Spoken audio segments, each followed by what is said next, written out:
So ఇండస్ట్రీలో lot of problems also will be there where you wanted to struggle till you get success.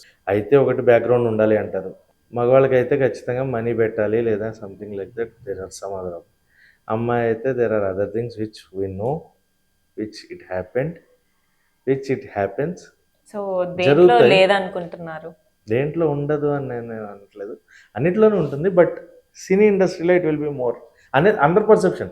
C ఇప్పుడు కొత్తగా ఎవరన్నా ఒక అమ్మాయి ఇండస్ట్రీలోకి వస్తున్నప్పుడు పేరెంట్స్ నుంచి వచ్చేసిన అమ్మాయిలకి ఇండస్ట్రీ సెట్ అవ్వదు. ఇందాక మీరు చెప్పినట్టే అమ్మాయిలకి ఇండస్ట్రీ సెట్, సరే అబ్బాయిలకి సెట్ అవుతుందా? Because from day one I'm clear ki I'm not here for such things. I even tell if somebody comes up with that this thing also, నేను వాళ్ళకి చెప్తాను నాకు ఒక రూపాయి తక్కువ వచ్చినా పర్లేదు, but don't call me in this way. నేను చేసే సినిమా మీరు ఆ రూపాయి ఇంకో దగ్గర పెట్టుకోండి అని చెప్పేస్తాను. సో యా, మేబీ అది రీజన్ అయ్యి ఉండొచ్చు. రీజన్ అయ్యి ఉండొచ్చు అంటే వాళ్ళు మిమ్మల్ని అప్రోచ్ అవ్వడానికి కూడా రీజన్ ఇది కూడా అవ్వచ్చు కదా. దట్ లైక్ మీ బోల్డ్ ఫోటో షూట్స్ చూసి might be she's willing to అనే థాట్లో వాళ్ళు ఉండి might be they might approach in that way also. అలా చాలా మంది చేస్తున్నారు కదా. అంటే ఇప్పుడు I want to ask you one thing అండి. ఒకవేళ లంగావని వేసుకున్న అమ్మాయి ఫోటోలు పెడితే ఆ అమ్మాయిని వాళ్ళు అడుక్కునే ఉంటారని మీరు చెప్పగలరా? No no. సో నేను బోల్డ్ షూట్ చేసినా వాళ్ళు అడుగుతారు, నేను లంగావని వేసుకొని ఫోటో షూట్ చేసినా వాళ్ళు అడుగుతారు. So that doesn't be much difference I feel. So నాకేమనిపించిందంటే, నేను ఫిలిమ్స్ చేయలేదని కాదు, కరోనా వైరస్ ఒకటే రిలీజ్ అయింది.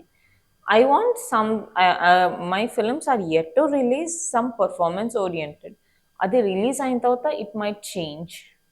Okay. So till then it will be the same for any actor.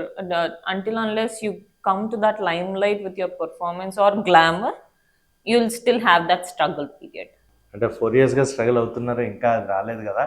So might be That's your what perspective might be change. So ఎందుకు industry అమ్మ చెప్పినట్టు maybe ఇది నాకు సెట్ అవ్వదేమో అంటే 2 సినిమాలు చేసి 4 సినిమాలు చేసి 4 ఏళ్ల పాటు ఇంతసేపు స్ట్రగుల్ అయ్యి ఇంకా స్ట్రగుల్ అవుతూ ఉన్న పర్సెప్షన్ మధ్యలో ఎక్కడో థాట్ మనకి అలా జస్ట్ అమ్మ చెప్పిన పాయింట్ స్ట్రైక్ ఇలా వెళ్తుంది పాస్ అవుతుంది, అలా ఏమన్నా అనిపించిందా?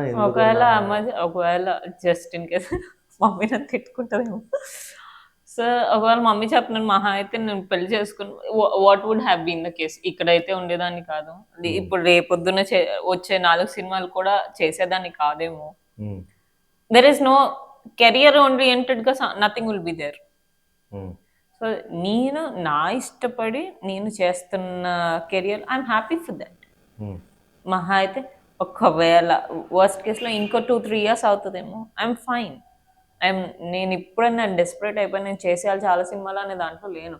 బేసిక్గా నాకు సినిమాలు మీరు అన్నట్టు 4 years అయినా నేను చూస్ చేసి చేసుకుంటున్నాను. ఏది పడితే అది చేసేద్దాము అనే దాంట్లో చేయట్లేదు. కొంచెం చూస్ చేసి నా క్యారెక్టర్ నాకు నచ్చుతుంది, లేదా ఓవరాల్గా సినిమా బాగుంది, వీళ్ళు రిలీజ్ చేసేంత స్కోప్ వీళ్ళకి ఉంది అన్నప్పుడు ఎస్, అప్పుడు చేస్తాను.